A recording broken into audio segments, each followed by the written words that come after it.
Crystal family. This is Crystal, and today's topic we're gonna speak about living in the ghetto, or some people might call it the hood.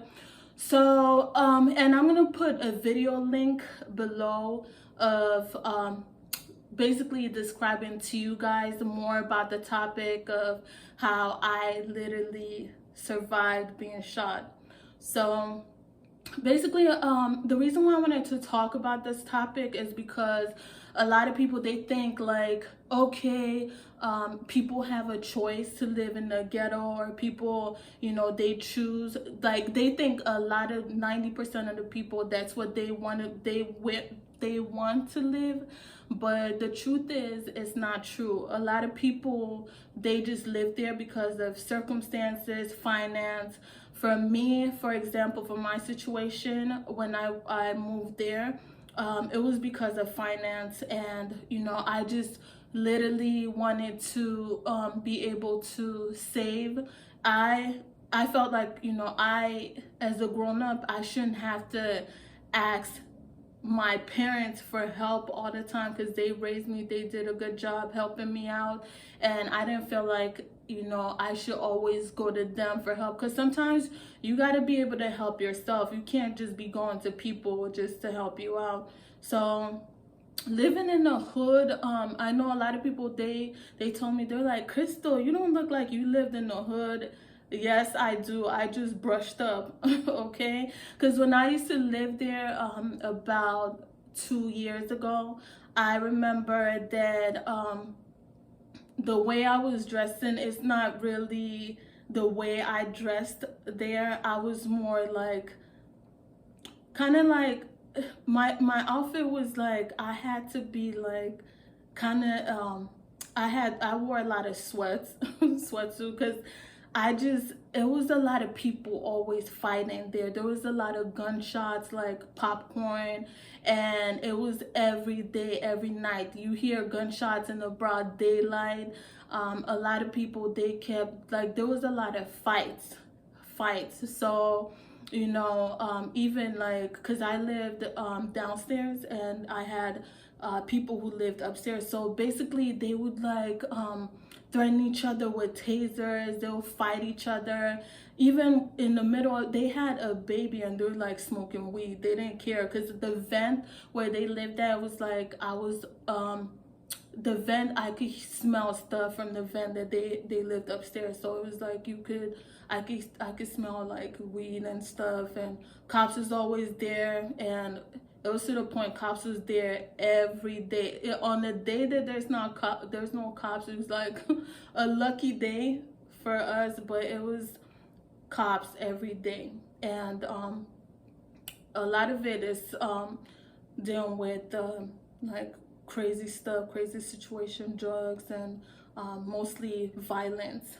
And I remember, like, the people that I remember from the hood, like, they'll tell me, like, they'll literally start fighting. And the difference between the people from the hood, like couples in the hood, than people that the place that I live at right now, is when they fight, they would literally, I witnessed the couple who lived upstairs from me, I witnessed them fighting. He pushed her by the window, and then literally, like, her leg started bleeding, the window cracked, her leg started bleeding.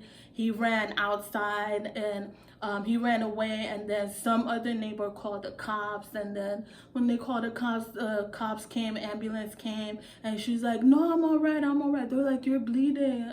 She's like, no, I'm all right. And you would think like they would break up, because he literally pushed her leg to the glass, and she started bleeding. But they came back together that same evening, and I'm like, what the heck? It's like a lot of people that I know, I'm not saying all the people from the hood, but a lot of couples that I know, they don't really leave when they're in a violent situation. They just fight until they literally fight each other until like someone's almost dead, and they're still together. I'm like, wow, what the heck is this? But I had to learn to be strong. Live in the hood, I couldn't be like, like like literally when I saw people, I'll be like, I don't even say hi guys, hi, this is Crystal from this and then, like I just say, like literally when I see people I'm like, hey, what's up, like what's up.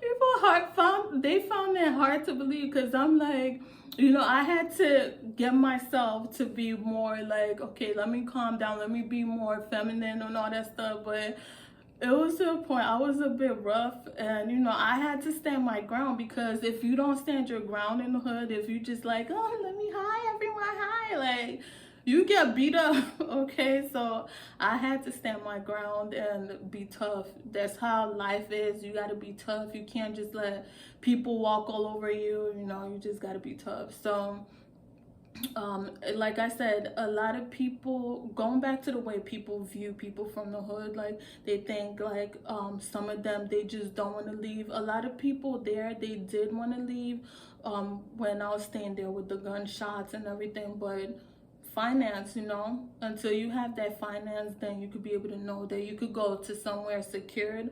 But if you can't, you just got to do what you got to do. So because some people who don't live in the hood, they crack jokes and say, oh, you know, you live in this and this side and this and this side, like you can't, like why she lived there. Like you can't judge people and not know what their circumstances are. You got to get to like know them and know why they're there, because not all of them want to stay there.